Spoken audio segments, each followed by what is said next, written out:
So, good morning, students. Good morning, sir. Okay. So, we will continue our discussion on introduction to parallel and distributed computing in the context of the path to cloud computing through parallel and distributed computing. Okay. So, what we are going to discuss here on until some time is that the terminologies, the issues, and the background in parallel and distributed computing, which are used in cloud computing or relevant to cloud computing. So we can say that cloud computing is based on ideas and the experience accumulated in many parallel and distributed systems. Okay. So fundamentally, the cloud applications are based on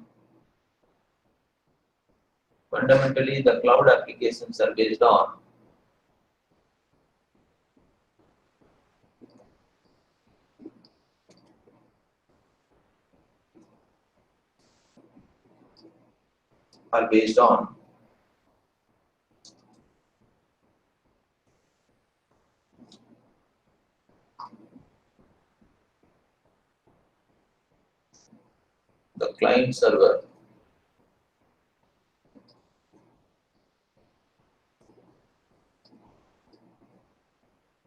paradigm. Okay, so the client server paradigm is not to be explained because it's very popularly used paradigm. However, the software used in cloud applications is relatively simple. So cloud applications are based on the client server paradigm with a relatively simple software.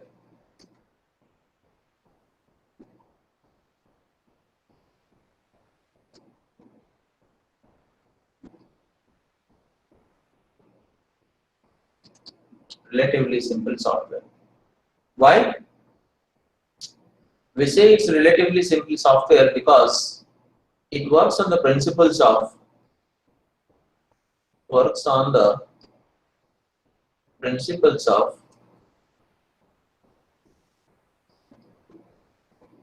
thin client system, right? So what's a thin client system, students? What's a thin client system? So thin client system is one where the user accesses the backend server system through an interface, and that interface is known as thin client. Or you can say that this is your server system or systems, and this is connected through LAN or internet, and this is the user. This is a thin client machine, and the user accesses the remote server through this thin client interface, right?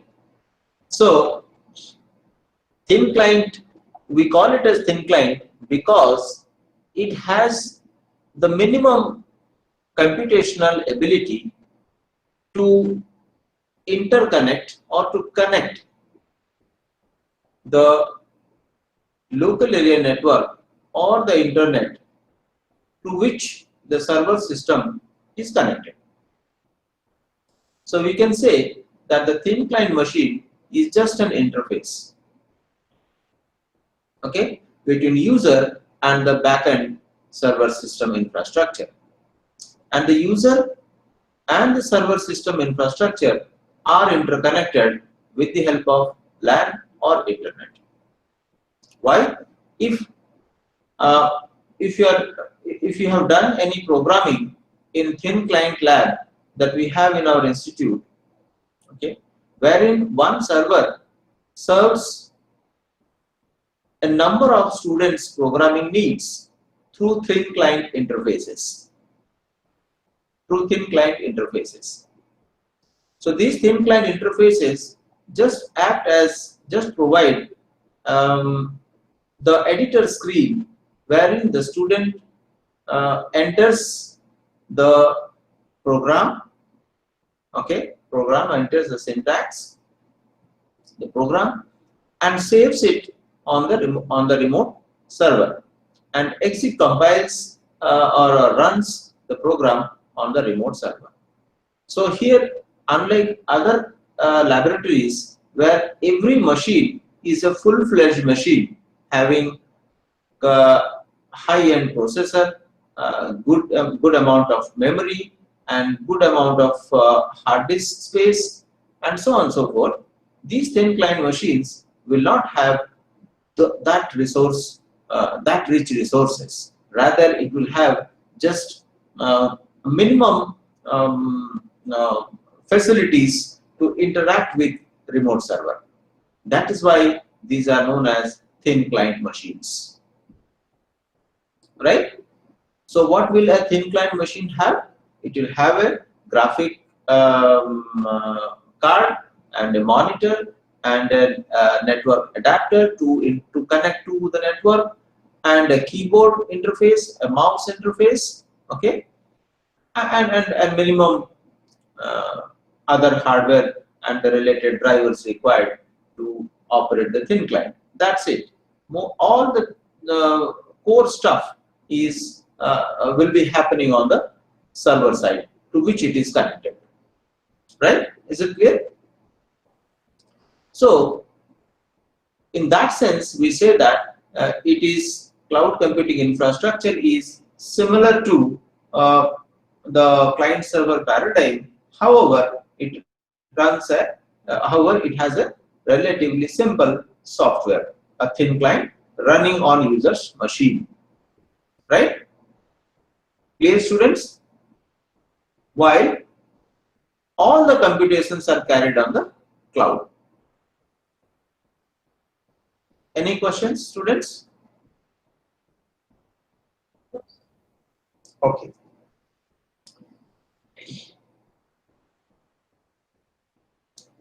Second important thing is that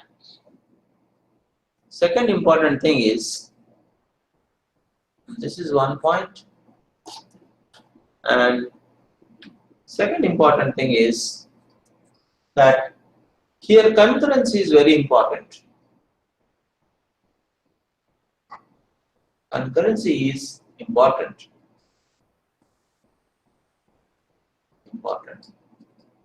And many cloud applications are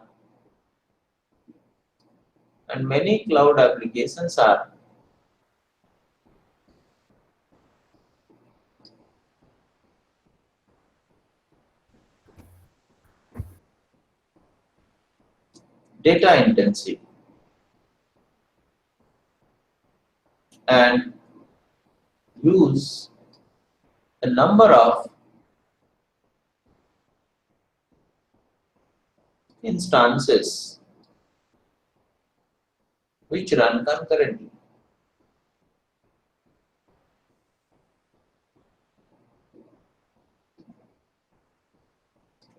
Alright? So concurrency we know. We studied in the previous class, which means multiple instances should be able to run simultaneously. Okay, because this concurrency is important in cloud because many cloud applications are data intensive in the sense it handles lots and lots of lot of amount of data, and to quicken the process these data intensive programs need to be running a number of instances simultaneously, right? That helps us to achieve the desired speed up. Okay, right? Any questions, students? So concurrency is important to achieve the speed up in cloud applications. And the next point is that um, since the cloud computations run for extended periods of time on multiple servers, right? What can happen is that to what you say to see that in case of any fault occurs, all the computations that have been done so far should not be lost. That's why the concept of checkpointing that you have studied in operating system is incorporated here to ensure that the computations done for extended period of time on multiple servers are not lost, right? So checkpointing, so checkpoint and restart procedures are used as many cloud applications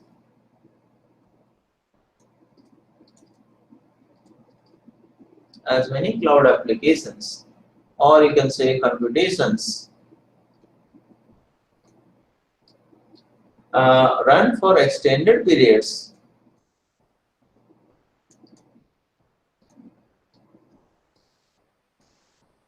for extended periods of time on multiple servers, right? And these checkpoints are taken periodically. Checkpoints are taken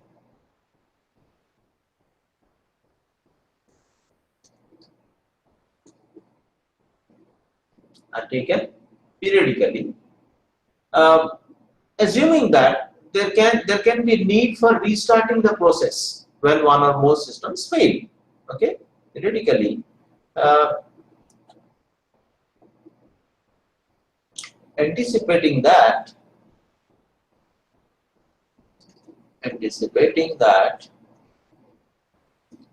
one or more systems, okay, may fail, and there is a need to restart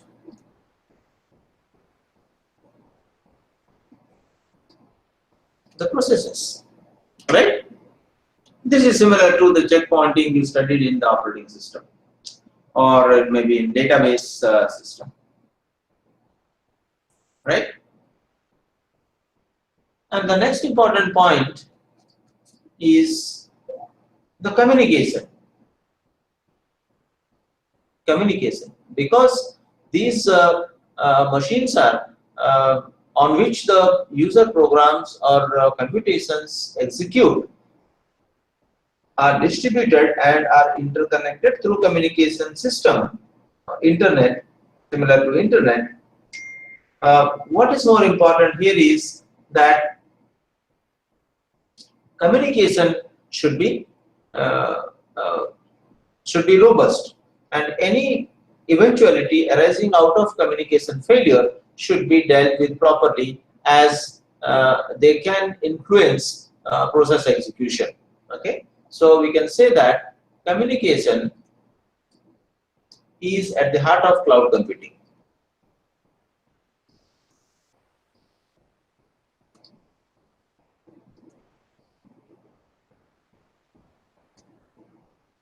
at the heart of cloud computing, right?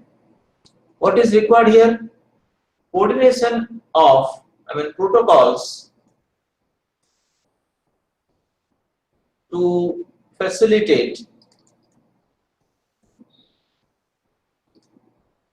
the distributed process coordination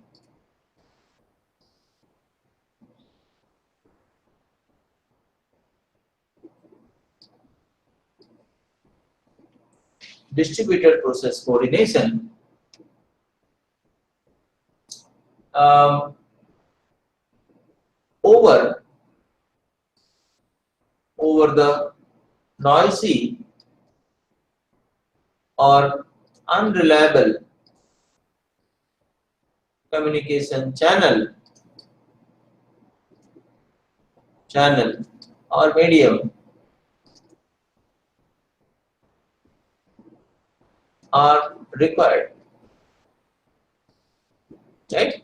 Since the underlying communication channel is can be noisy or unreliable, so necessary protocols are required to facilitate the distributed process coordination. Otherwise, these issues will hinder in the process of collaborative execution between the distributed processes, right? Any questions, students?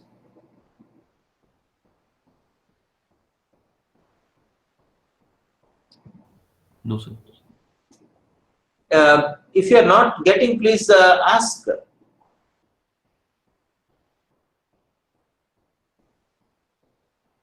So what are the issues that can arise because of this noisy or unreliable communication channel?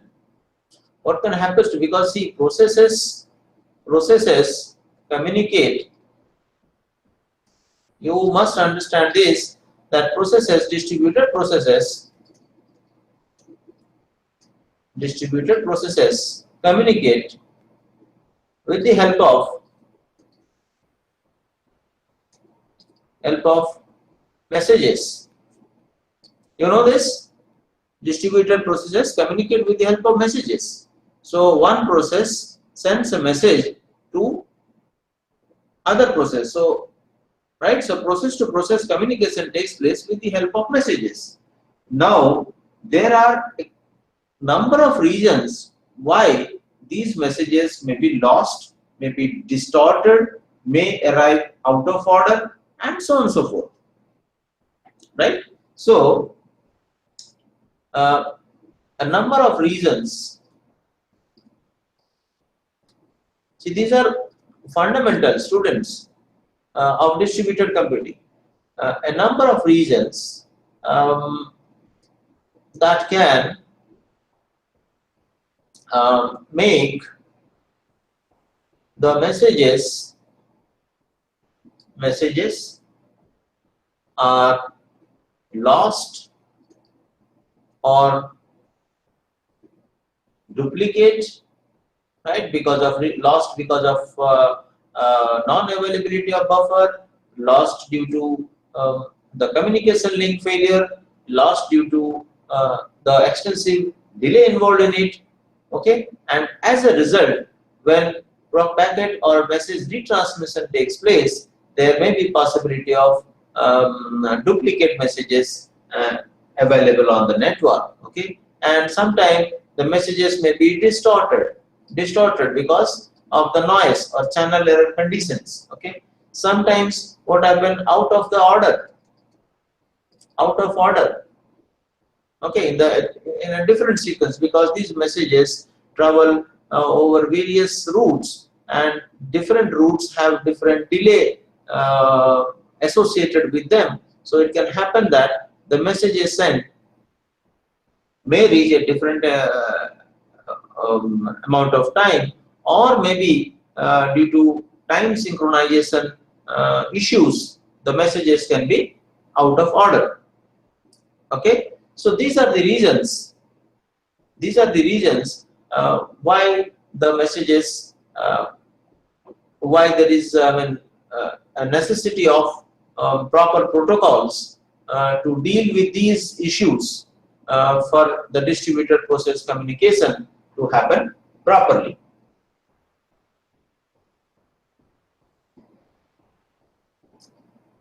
Alright, students? Yes, so that is how the parallel distributed computing serves as a fundamental ground for cloud computing, right? So very important is that parallel and distributed computing fundamentals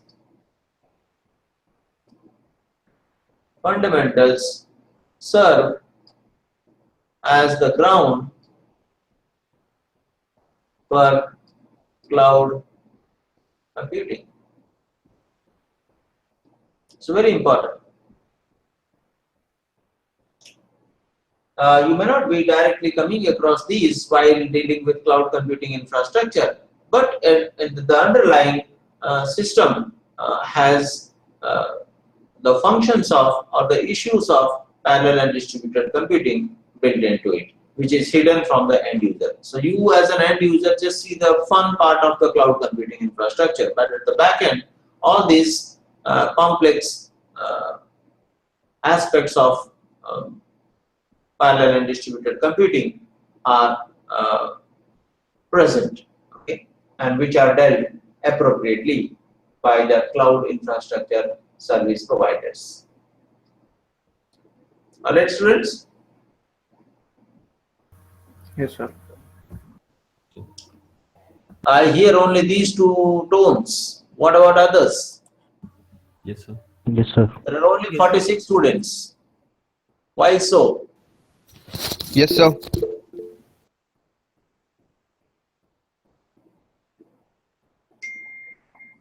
There are only 46 students. Why so? Why are the others absent?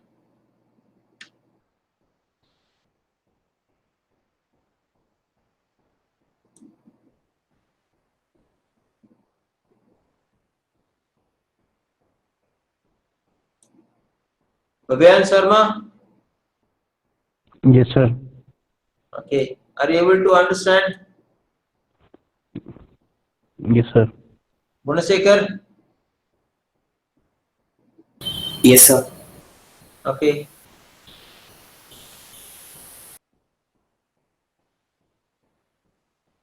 Ravindra Meena? Ravindra? Yes, sir. Ravindra Meena?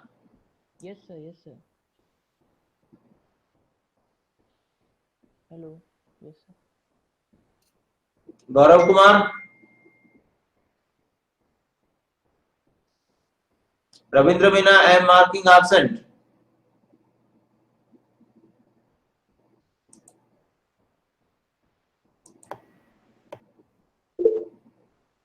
Okay. But you are not audible. Fine, fine. It's okay.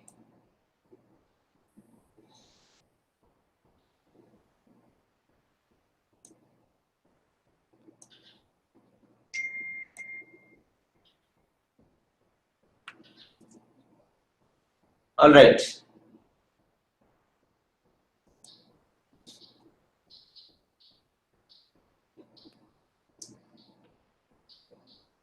So students,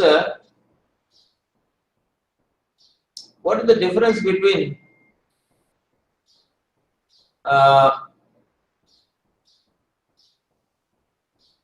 deadlock and live lock?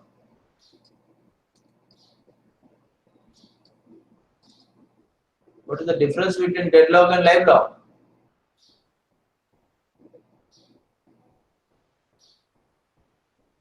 Sir, in deadlock, each member is waiting for the other one to release. Okay. Okay. And what is live lock? Sir यहाँ पर sir process sir involve होता है live lock में sir with one process to another changing Like? Sir if sir one is waiting for the other but he other one is performing that process, he is not only hold and waiting. You mean to say that denial of the request for lock repeatedly? No sir, actually sir यहाँ पे sir starvation live lock में जल्दी से नहीं आता है actually sir. वहाँ पे एक चीज होल्ड एंड वेट लगातार नहीं करती है, चेंज करते रहता है constantly between others. But deadlock में सर कॉन्स्टेंटली स्टारवेशन रहता है। No. Difference between deadlock and starvation? Sir both are same. Both are same. No, So no. means sir, if there is deadlock, then there will be a starvation. No, Sir, no. deadlock is infinite starvation and starvation is long waiting. Starvation is that any prioritized process accessing a resource continuously for a longer period of time. So starvation is a finite time situation and deadlock is an infinite time situation.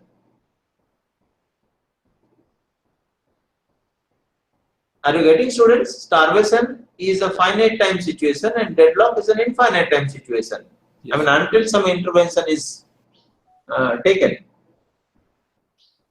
Because starvation में क्या होगा कि अगर priority service priority process अगर resource को access करता रहेगा तो जो लो प्रायोरिटी प्रोसेसेस है they will be deprived of that till the prioritised process completes it's task. उसके बाद ही नॉन प्रायोरिटी प्रोसेस को मिलेगा। लेकिन डेडलॉक में क्या होगा, इस सेंस में हम लोग फाइनाइट कहते हैं स्टारवेशन में कि लंबा समय तक नॉन प्रायोरिटी प्रोसेस को वेट करना पड़ सकता है, but eventually non priority process will get, ठीक है, it will starve for some time but later it will get. But in deadlock what will happen कि एक दूसरे का वेट करते ही रहेंगे कि एक दूसरे रिलीज करे उसको। So in that sense deadlock is a infinite state और इनफाइनाइट टाइम सिचुएशन। समझ में आया Yes sir. students? Yes, sir. Yes, sir. Yes. So there is a fine difference between starvation and deadlock. And live lock में क्या होता है कि is a situation where a request for an exclusive lock is denied repeatedly because many overlapping shared locks keep on interfering each other. Okay, and right here live lock is a situation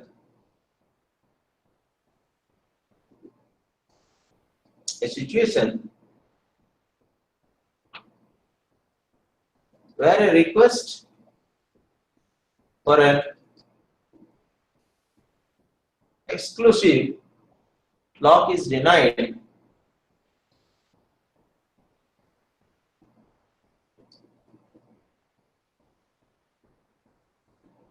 repeatedly as many overlapping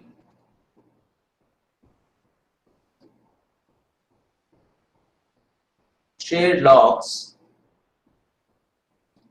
keep on interfering each other.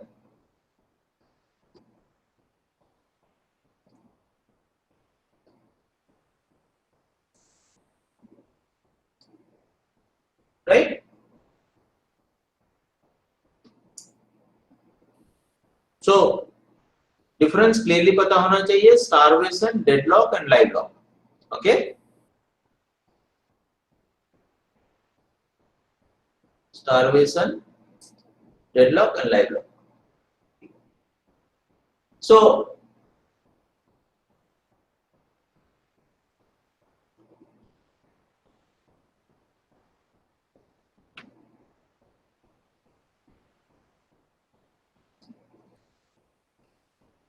what is a race condition? कहाँ पढ़े हो बच्चों ये term race condition?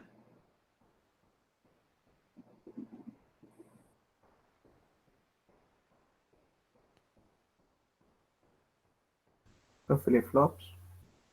Yes, race around condition है ना, flip flop में पढ़े थे। क्या होता है वो?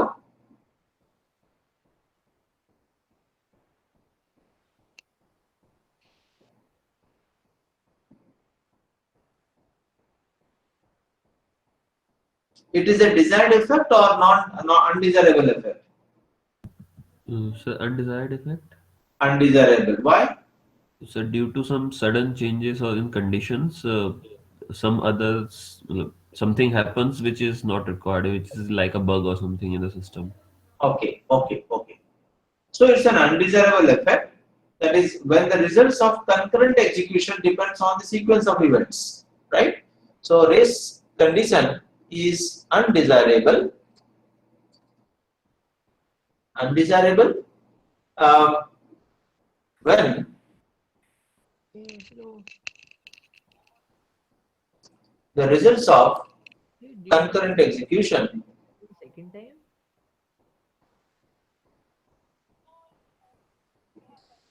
Hey, okay. depend on sequence of events, Ravi, what's your name?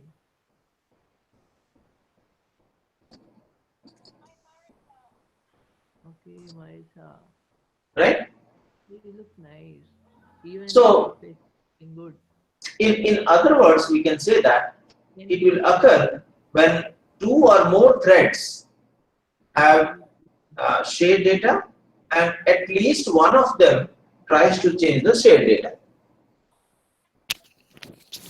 okay, okay, nice. So I Is can that clear? It will occur, the race condition will occur when two or more threads have the shared data and at least one of them tries to change the shared data. तो इस condition को deal करने के लिए हम लोग क्या use करते थे ऑपरेटिंग सिस्टम में? सेमाफोर्स, लॉक्स, याद है ये सब? Yes, sir. So these utilities were used to see that there is no simultaneous access to a shared variable by multiple processes, right? Since user has no control over these, I mean, how the threads access the shared data because it is controlled by the operating system. Okay, the result in the changes in data is non-deterministic, right? Because user has no control over it and operating system does everything. So the result of this changes in the data, I mean the shared data, is non-deterministic, right? So in parallel computing, these race conditions are prevalent, right? Prevalent and suitable measures are to be taken to. So this is a big bug in parallel systems. Race condition is a big bug in parallel systems.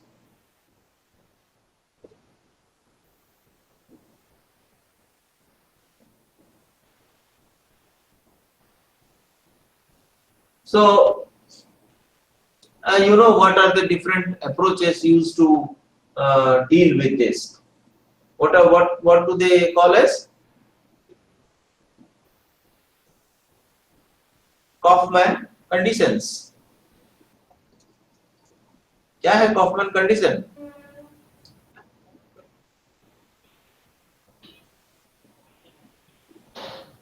What is Kaufman condition? Operating system पढ़े नहीं हो? Mutual exclusion. Yes, very good. Mutual exclusion and hold and wait, चल क्या रहा है hold and wait, and then Non-preemption. yes, no preemption, circular wait. ठीक है? No preemption,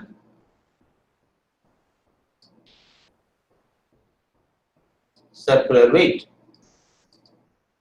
Right? These are the four Kaufman conditions that are used to deal with this deadlock, live lock, and I mean all the shared resources.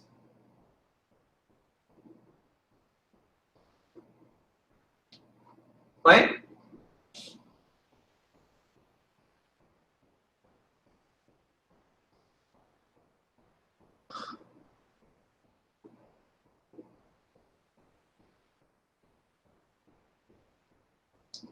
So any questions, students?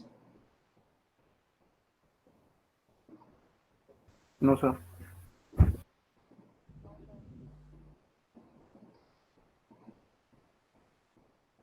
So in the last class we discussed little about distributed systems. Okay. So preliminary things about parallel computing, although this is a huge course, so we'll not go into the nitty-gritty details of this. But what we try to reflect through this discussion is that the cloud computing fundamentals are based on the fundamentals of parallel and distributed computing. Okay, so you need to know the fundamentals of parallel and distributed computing. Okay, of course, wherever is required, I will tell you.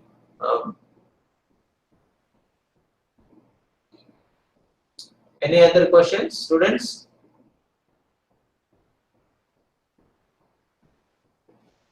Then next class we will study desirable properties of a distributed system.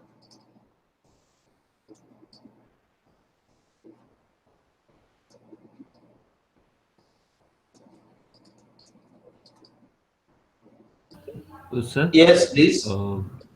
among the four Kaufman conditions, how do we like we make sure that one of these conditions is not there, so that deadlock or live lock doesn't occur in a cloud system? So yes, we will be studying in further classes the distributed deadlocks, deadlock handling in distributed systems. Okay, okay. So there we will discuss these issues. Okay, distributed deadlocks. Was that the question, that in a distributed scenario how deadlocks can be handled? Yes, sir. Yes, sir. Yes. So that is a separate chapter, distributed deadlocks. Okay. To understand that, we need to understand that how distributed processes communicate and coordinate among each other to have a globally consistent system, right? So at any point in time, when you take a global checkpoint or global snapshot of the distributed processes, the snapshot should be a globally consistent snapshot. Consistent snapshot means, consistency means that there should not be any process. I think you can understand the happen before relation, that you cannot hear before I speak. Fine? You cannot hear before I speak, which means that there is a timestamp associated with when I speak, and there is a timestamp associated with the time when you hear. So if the timestamp associated with what you hear is smaller than the timestamp associated with when I speak, then this is an example of inconsistent system. This cannot happen. Are you getting? Yes, sir. Yeah. So these things we will study in subsequent chapter when we'll discuss about how distributed processes communicate with each other and how to understand the global consistent system. There we will talk about this. All right.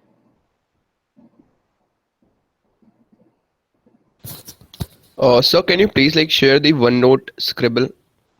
The thing on Yeah, I'd say I had which already you're shared. writing this.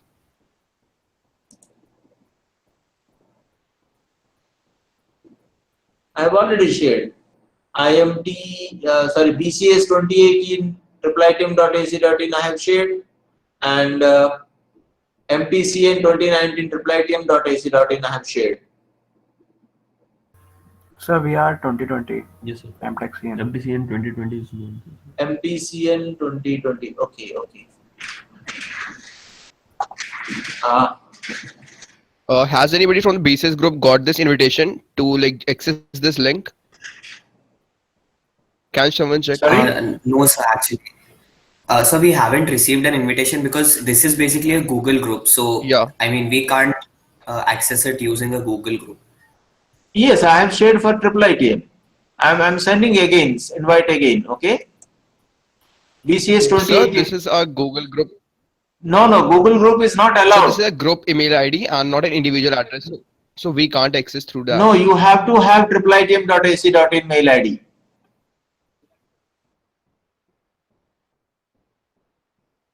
Are you getting, students? Yes, sir. You have to have IIITM domain email ID. And examination also, during examination, you have to appear using IIITM domain mail ID. You cannot use your Google group or Gmail something. That will be treated as invalid. Please remember. Yes, sir. This is a IIITM domain ID, but it is a group, so we can't access it individually via this group. I have sent you already invitation. Just check. Have you received invitation? No, sir. I don't know. I have sent. I am sending again and again. I have sent twice now.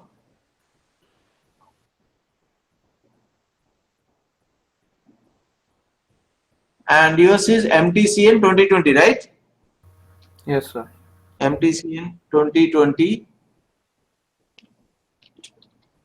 tm.ac.in. Sir, underscore. है ना? MTCN. No, nothing, sir. So it is MTCN 2020 at IIITM.ac.in, right? Yes, sir. Yeah, I have sent invitation.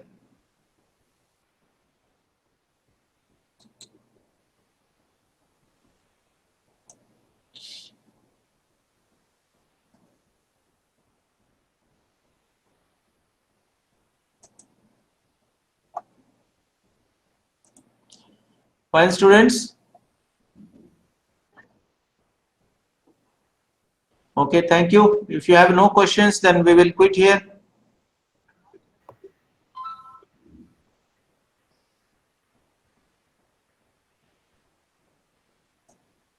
Okay.